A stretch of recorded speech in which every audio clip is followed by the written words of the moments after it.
Welcome back to another Chatting with Wisdom, and I am Geegado Megwan. Spirit name which means talking feather woman. So I'm also known as Rollie Allaire. I empower women to stand in their truth so that they feel fulfilled and can achieve all their desires. This weekly interview series is to help support successful women who feel misunderstood and disempowered in personal relationships and stand in their truth so that they can communicate with confidence. So join me in a stand in your truth call where you'll explore what's blocking you from communicating with confidence in your personal relationships. This week, I'd like to introduce Dr. Catherine Wiberg. I think I pronounced that correctly. And and we will chat about appreciatively, appreciatively, apparently that is a tongue twister word for me, align strengths to create engagement and profit. So Dr. Catherine Wiberg, founder and CEO of Profitable Alignment, is a transformational speaker and workshop facilitator on appreciative intelligence, engaged company culture, and the power of group dynamics. Dr. Catherine's company, Profitable Alignment, uses her Reframe, Rewrite, and Redesign framework with business leaders to stop their employee exodus and increase employee engagement, satisfaction, productivity, and profitability. Dr. Catherine authored a chapter in The New Female Leader 2020 and is the author of an upcoming book on appreciative intelligence, how increasing your recognition, gratitude, and strengths use increases the value you create. Dr. Catherine is using her company, Profitable Alignment, to spearhead a movement to help everyone enjoy work. She loves work and wants everyone she meets to have that same joy. So welcome. How are you? I'm wonderful, and I thank you for that. This is going to be a fun conversation, I'm sure. I'm sure it is. So it is incredible how many of us spend, I shouldn't say many of us, because I guess those of us that love our jobs don't have to spend that to have that heaviness. But I know I've worked in jobs where it's like, oh my gosh, I have to get up and go to work this morning.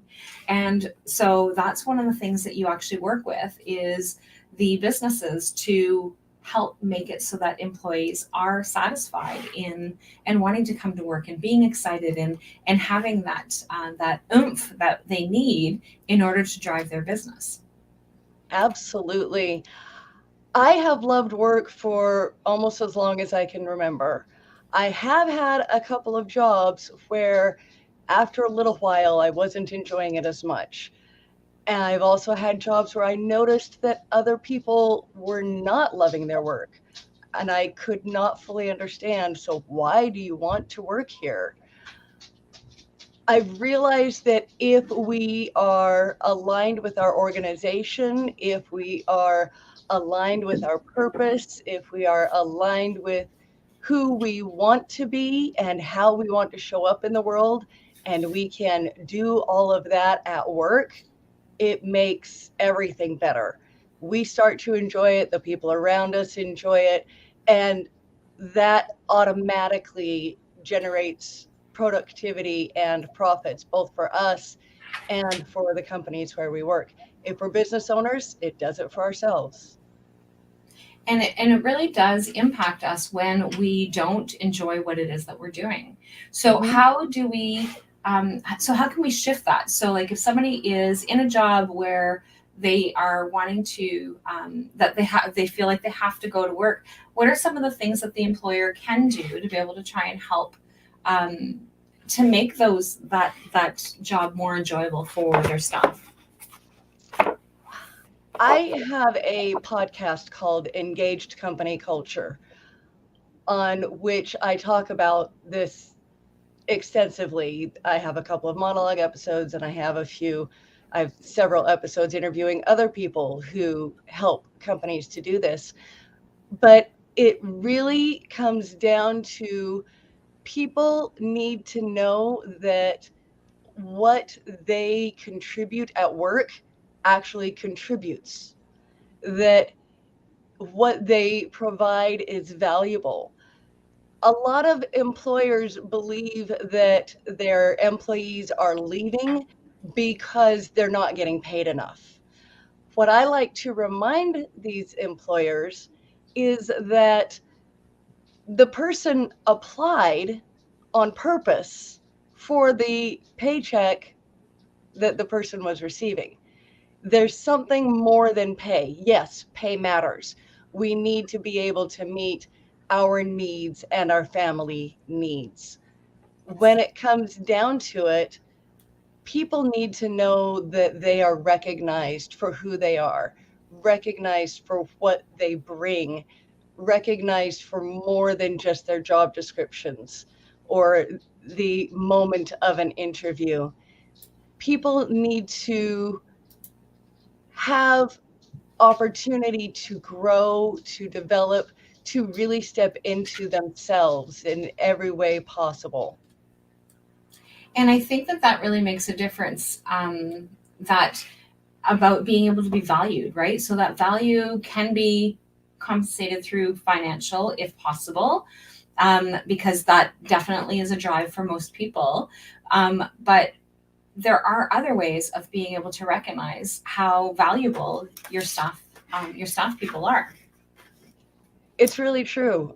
In fact, one of my favorite stories to tell is about a woman that I met through the whole process of coaching and profitable alignment. I focus a lot on individuals' strengths and what they can bring in addition to their job description. This particular woman was working at a city utilities office in the administrative roles. She was starting to really burn out, feel underappreciated, unappreciated, in fact. And she felt as though she were being so tightly micromanaged that she couldn't expand or do what she wanted to do, and that she was being minimized in everything. Outside of work, this woman actually had become a master gardener. Now, you might think that a master gardener and an administrative professional don't have very much in common and that they can't build on each other. That's not true. Yeah, not at all. She is amazing. I spoke with her about what she had done to become a master gardener, what she had learned, what was required, where she had failed, everything that had succeeded. What teamwork did she need? What mentoring did she need? What mentoring did she provide? In all of this, I asked her if you could use those skills, the researching, the trial and error, the mentoring, teaching somebody else, learning more on your own. If you could do those things at work, not necessarily in a master gardener role, but do those same things, how would you feel? She lit up like a Christmas tree or a Hanukkah menorah. She was lit up. She was so excited.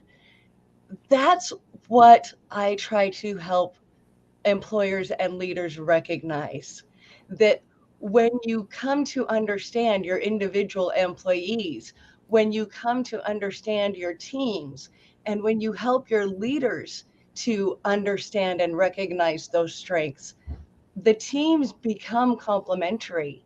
Mm-hmm. All of a sudden, the people who really love doing this kind of thing help the people who don't love doing that kind of thing. And comparison becomes empowering. All of a sudden, you have a master gardener who is researching ways to make her manager's job easier and Mm-hmm. more streamlined because, ooh, look at all of these things that we can do. Yeah. All of a sudden, you have opportunity to really lean in and then even build camaraderie as other people. Oh, you're a master gardener. I always wanted to learn about that. Yeah.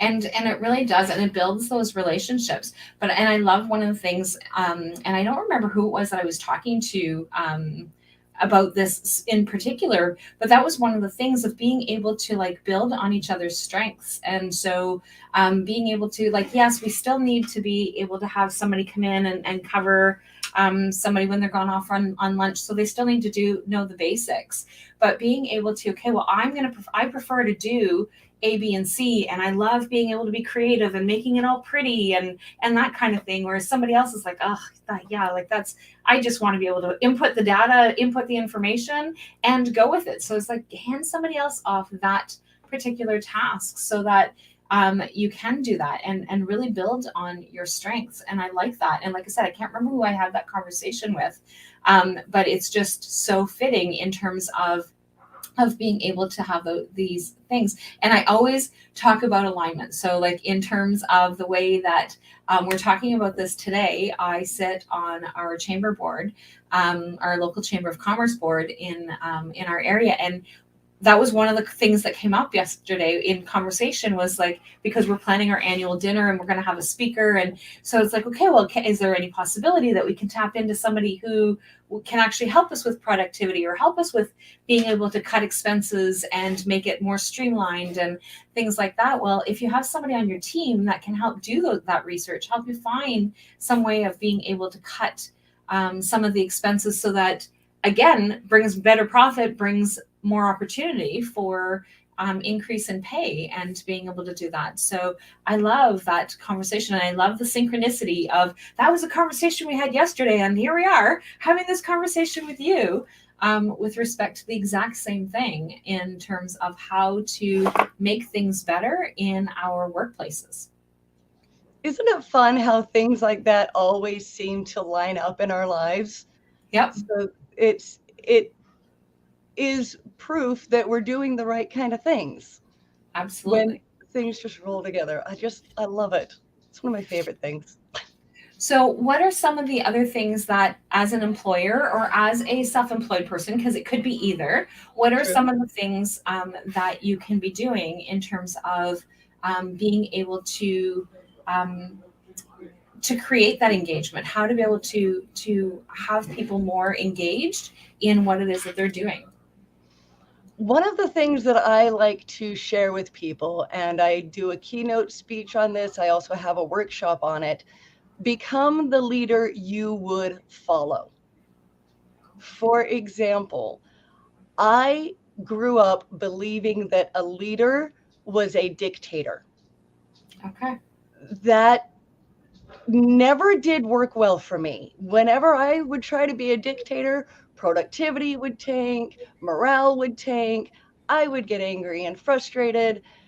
For the last more than 20 years, I have been studying leadership, studying team building, studying management, and I have consciously changed the way that I lead.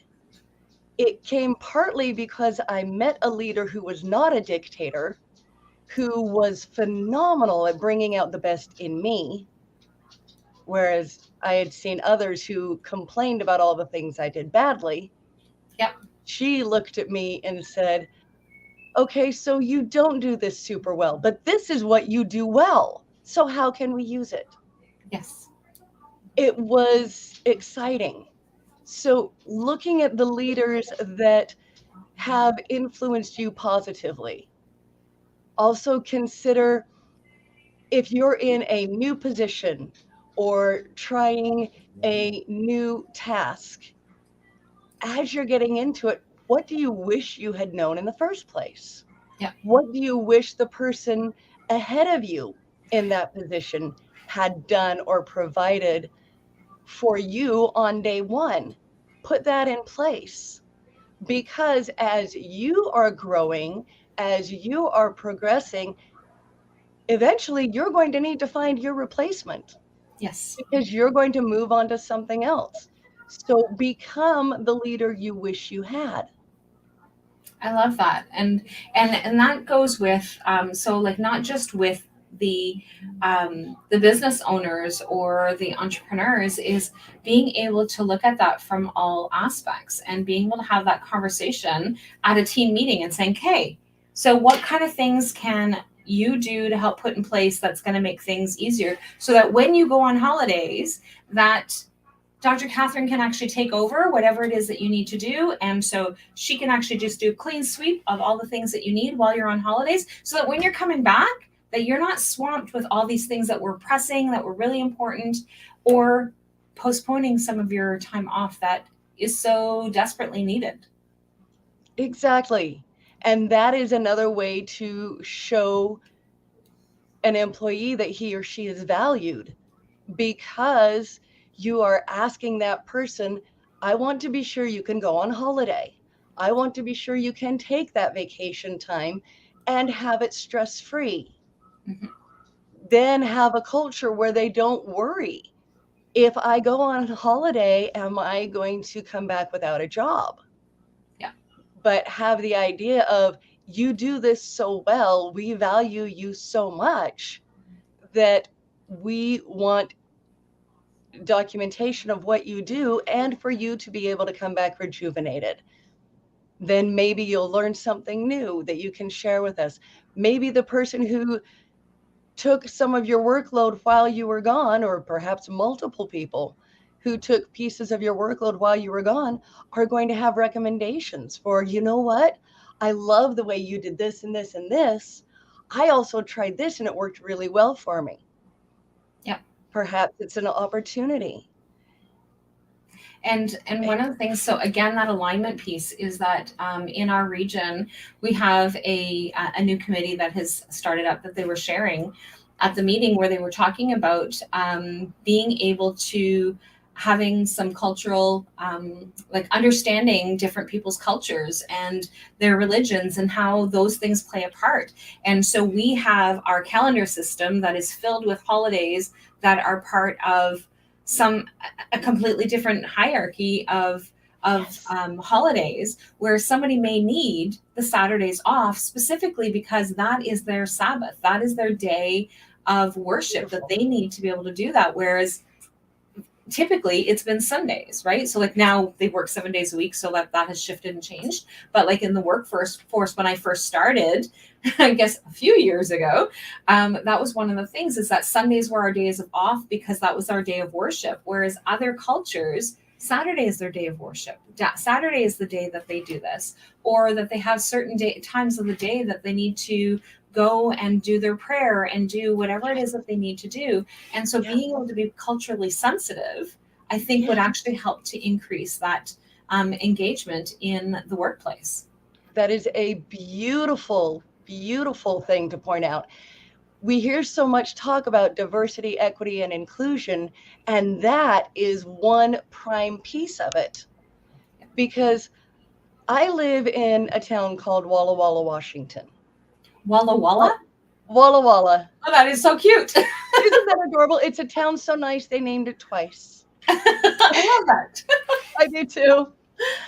So in Walla Walla, there are many different, primarily Christian denominations. However, just like you said, we have Seventh-day Adventists who worship, it is their Sabbath, on Saturday. You have the Baptist community and the Catholic community, their Sabbath is on Sunday. There is a local grocery store here that is closed both Saturday and Sunday. And it is because they are respecting the Sabbath, all the Sabbaths that are in the area. There are some religions who have a Sabbath on Friday. Also, like you said, there are some religions that need to have prayer multiple times a day, and that needs to be permitted. Again, this is showing your employees that they matter. Yep. It's also giving you the opportunity to say, I matter. If I'm going to do this for somebody else, I can expect that it's going to be done for me. Absolutely. And remembering that it reciprocates. It gives the opportunity to own all of who you are, and for your employees to own all of who they are, and then recognize the diversity in each individual person. Because even people of the same religion or people of the same ethnic background or people who grew up in the same neighborhood have different worldviews and Absolutely. have different perspectives. Give everybody a seat at the table and listen to what everybody has to say. You will be amazed at what you can learn from your leaders and from your frontline employees. If both are listening, both are growing. If both are listening, both are engaged. If both have opportunity to say, I don't understand something, both have opportunity to try something new. Absolutely. And that makes a huge difference. So like when my children were little, and I was very fortunate that every employment that I worked at, that I had the ability that if I got a call from the school that said my child was sick, or if my child woke up in the morning, that I could flex my time to be able to shift whatever it is that I needed to do. That's not the possibility for all employers in terms of that, but being able to have that flexibility and understanding that kids are going to be sick. And especially, I think, over the course of the last 2 years, I think that has been more prominent because of all the rules. I'm not sure where, from where you live, where the COVID rules are, but ours is like if you have a sniffle, your kid can't go to school.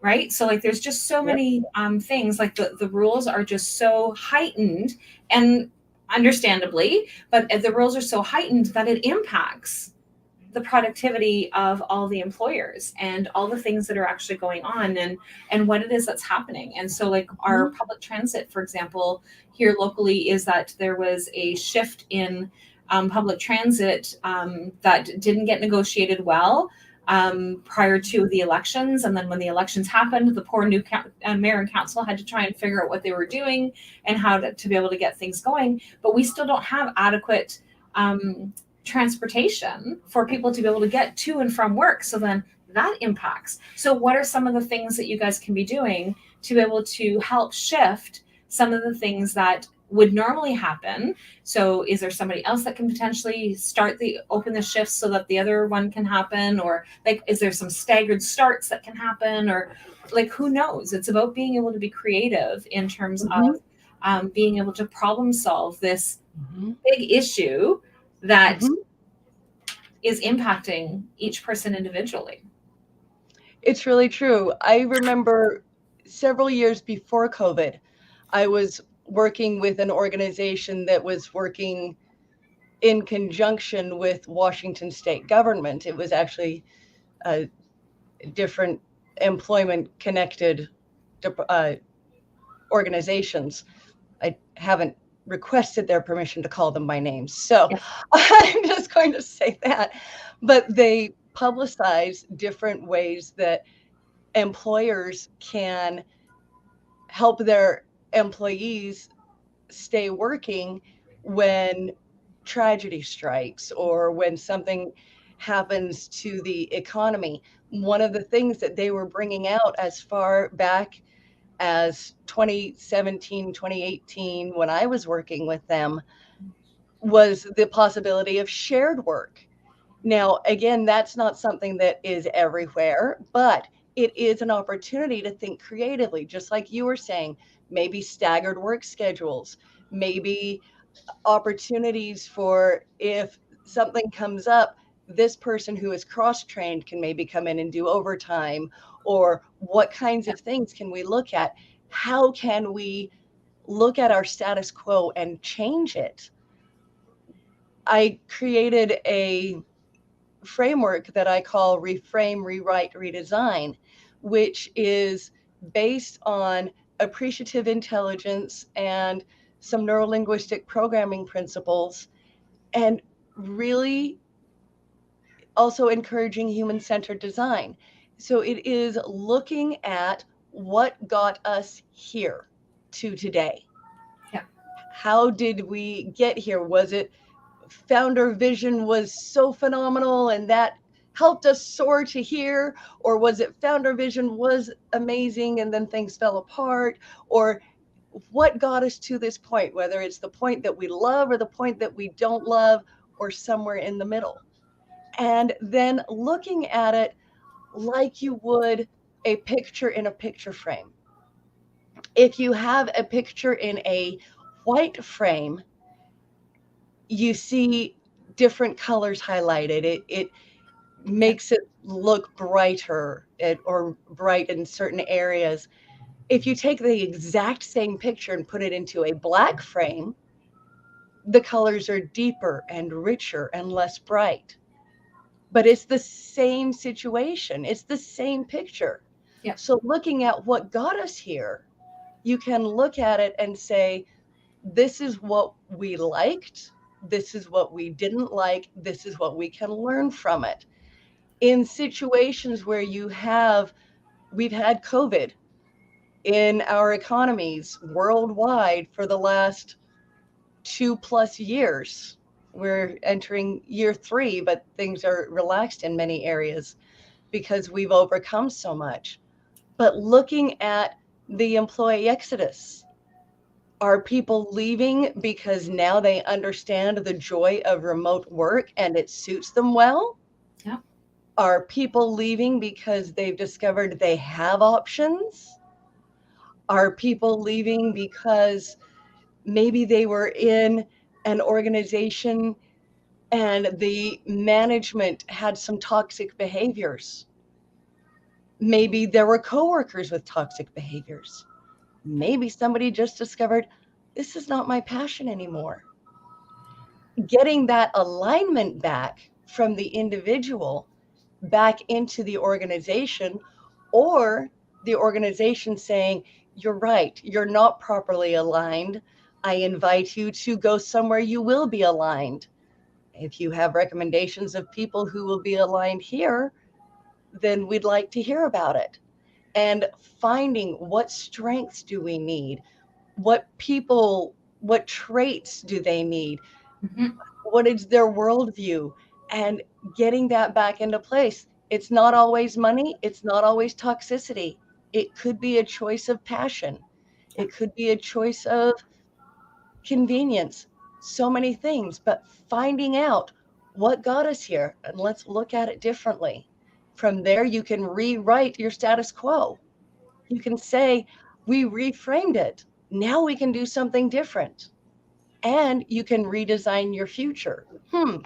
What do we want it to look like in a year? What do we want it to look like in 3 years? What do we want it to look like if another pandemic hits? Of course, none of us want that. Yes, absolutely not. Hopefully not in my lifetime. Honestly, but if it does, Yep. how are we going to respond differently? Always that opportunity to reframe, rewrite, and redesign based on understanding and talking to your people. Yeah, and even just being able to have those remote opportunities potentially. Again, depends on what it is. Like you can't have remote opportunities if you're working at McDonald's. It just doesn't happen. Right, exactly. There's different things that can potentially be done, but like I know that for me, it has made a huge impact in terms of being able to access more committees because I can jump on a Zoom call in between my schedule. And so that it still allows me to have that flexibility of what it is that I have to do. So I can be more present. I can be more engaged because I don't have to. Yesterday was my first time with the chamber for the first time in 2 years that I actually set foot in the building. And it just happened to be because I was in town. So I thought, okay, well, I'm just going to scoot in for a live meeting. But it just really makes that impact in terms of like being able to like shift and change up some of the things that we can be involved in and some of the things that we can be doing, and potentially having an employee join and participate in one of these committees that are going on in the community that can actually help build what it is that's going on within our own business, instead of always being the manager or always being that lead person. Like, what about having somebody else who's in a different position participate in those types of connections? I agree. That is one of the most amazing things about the technology that has taken off so much right now, that you can step in between meetings. I mean, I now do workshops virtually. Yep. And can do them all over the country or all over the world because people have been able to adjust to this. Yes. You made mention earlier of if we need to stay home with a sick child. But if I'm not sick, maybe I can still do my work and attend my meetings while taking care of my child. Take fewer sick hours. Maybe I can jump in and participate in a workshop. Maybe I can jump in and answer questions. Yeah. It's just, it comes down to what can we do to help each other? And it really does have that impact. And so I love this discussion because, and like I said, again, I love alignment. I love the conversations that we had yesterday with our annual general meeting that just kind of led into this whole discussion as to where things are going. And so, so I love this. So now you have something that you would like to offer to anybody who's listening. Yes, I do. In order to get into the idea of reframing, I have put together a PDF, just a little workbook. It's about 9 pages that helps individuals to look at their own experiences and look at them through a new light. If we start with ourselves, it becomes easier to do it at work. The PDF, I have a link for it in your show notes, or it will be there. And it's just to begin reframing your past. It helps an individual to look at an experience that you thought of as negative when it happened. And I recommend do not start with a traumatic experience when you're reframing for the first time, because that's going to take quite a bit of effort.